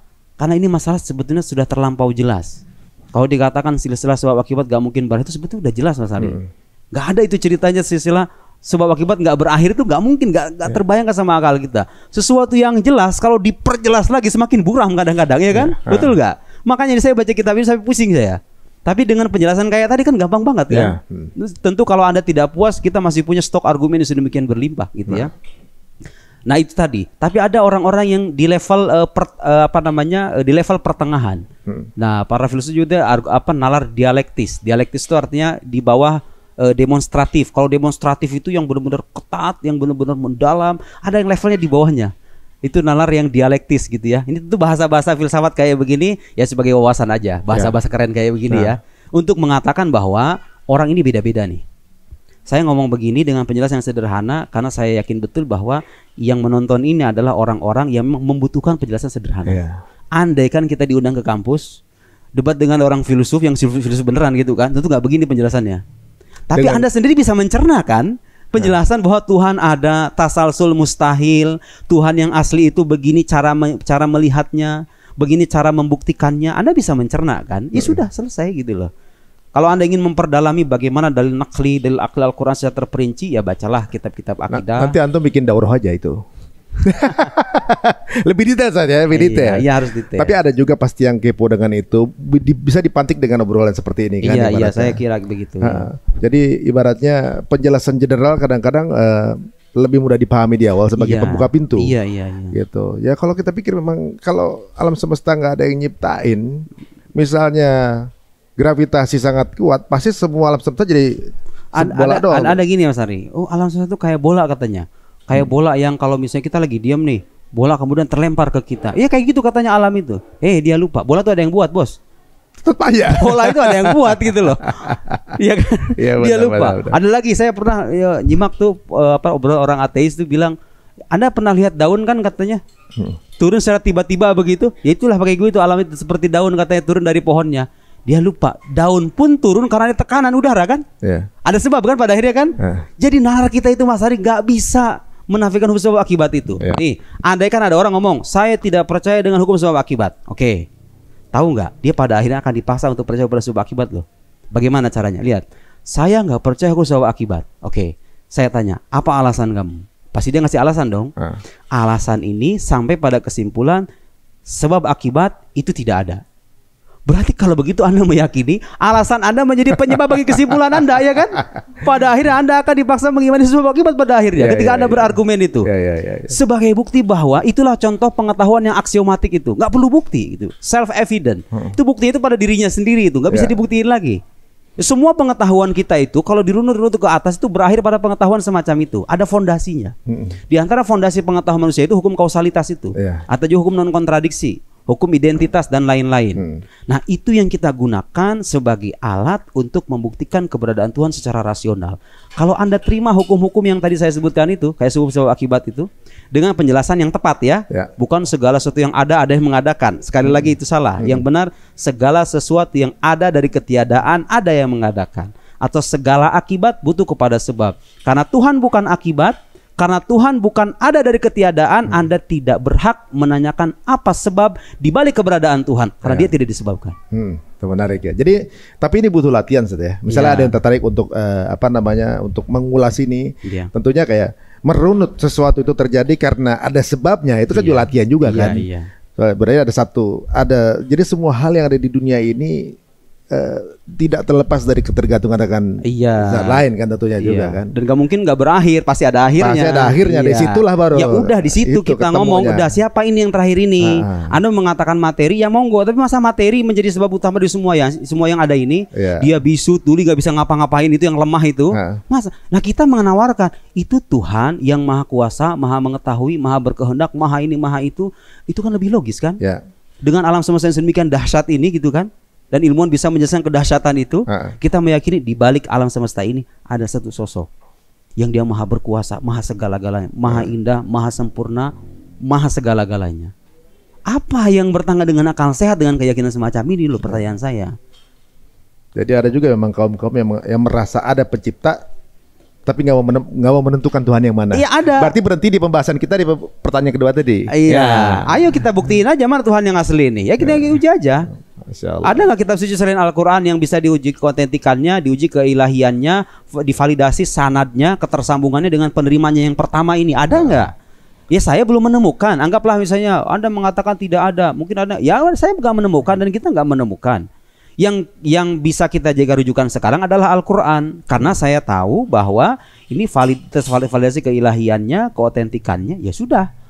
Kalau kita pengen tahu Tuhan yang mana, kan yang lebih tahu tentang Tuhan itu Tuhan sendiri. Nah ini terbukti dari Tuhan nih, kitab suci ini nih. Ayo kita lihat gitu loh kayak gimana. Tuhannya ngomong apa di kitab itu? Iya, Tuhannya ngomong apa di kitab itu tentang dirinya. Ya sudah Anda memahami Tuhan berdasarkan penjelasan ilahi itu, gitu loh. Kan rasional kan? Masya Allah, rasional itu. Kan? Dan ini udah konsep tersebut secara nggak langsung sudah tertelanjangi saat ya. Ya mudah-mudahan pertanyaan merunut berikutnya itu bisa kemudian ketemu, karena utamanya itu yang itu tadi yang kita obrolin. Kemudian akan lahir pertanyaan-pertanyaan yang lain ada di buku ini kan sebenarnya. Nah, teman-teman semuanya masih juga penasaran, monggo silakan tulis pertanyaan teman-teman di kolom caption, di kolom komen ya. Insya Allah mudah-mudahan kita akan bisa ulas lagi di episode yang mendatang. Dan saya rasa di sini walaupun begitu masih banyak yang penasaran, ya kita tahan penasarannya itu ya. Kalau nggak gitu kita nggak gali. Siapa tahu ya teman-teman yang ada di sini semua atau yang nonton juga bisa jadi seperti Ustadz Nuruddin juga yang berikutnya, Insya Allah Ustadz. Amin. Gitu. Kira-kira pesan terakhir Ustadz untuk teman-teman yang masih ya dalam proses untuk pengen tahu. Pesan saya kepada orang-orang yang masih ragu dengan keimanannya, mulai dari sekarang belajarlah membuka diri. Jangan menanamkan sikap fanatik. Setiap ada penjelasan yang bertentangan, ayo kita terima, diuji bersama gitu loh. Kalau itu terbukti sesuai dengan akal sehat, kita terima sama-sama. Nah, saya meyakini dan kita semua yakini itu karena kita sudah sampai pada kesimpulan setelah kita mengkaji. Kalau Anda belum tahu, tanya sama yang tahu. Kalau ada penjelasan dirasa bermasalah, tanyakan sebagai orang yang ingin bertanya, benar-benar minta ingin tahu, bukan hanya mengkritik tapi nggak punya argumen. Ya, pesan saya, kalau Anda ingin sampai pada jalan yang benar, belajarlah menunjukkan sikap yang benar dalam bertanya. Tanyakan betul-betul serius ingin bertanya, dan kita akan berikan jawaban yang sesuai dengan akal sehat Anda. Dan akal sehat itulah yang menjadi semen perekat kita. Selama manusia itu jujur dengan akal sehatnya, tidak mungkin dia itu bisa mengingkari keberadaan sebab di balik keterlahiran alam semesta ini. Dan itulah yang kita imani sebagai orang beragama, Tuhan Allah Subhanahu wa taala. Masya Allah. Ya, jadi sama-sama kalau cari kebenaran, bukan pembenaran ya. Ya, kira-kira begitu ya. Dan teman-teman, jika dirasa tayangan ini bermanfaat dan menarik, monggo share sebanyak-banyaknya ke teman-teman semuanya. Tenang aja, nggak usah pikirin monetize. Karena memang nggak ada monetisasi ini tayangannya ya. Dan teman-teman semuanya, sekarang ini adalah momen di mana kita mungkin di era-era sosial media, di mana semua punya akses yang sama untuk media dan juga kekepoan. Pengen tahu apa-apa, browsing aja. Dan kemudian masih ada kejanggalan, monggo silakan tulis kolom komen. Insya Allah kita akan bisa bertemu lagi dengan Ustadz Nuruddin. Insya Allah. Terima kasih teman-teman yang untuk yang menyaksikan acara ini juga terima kasih semua yang di sini. Tepuk tangan semua yang di sini dong. Terima kasih nih. Waduh, luar biasa. Jazakallah khair Ustadz untuk waktunya. Insya Allah mudah-mudahan Allah menakdirkan kita untuk kembali bersama-sama di sini. Dan sampai ketemu lagi. Assalamualaikum warahmatullahi wabarakatuh.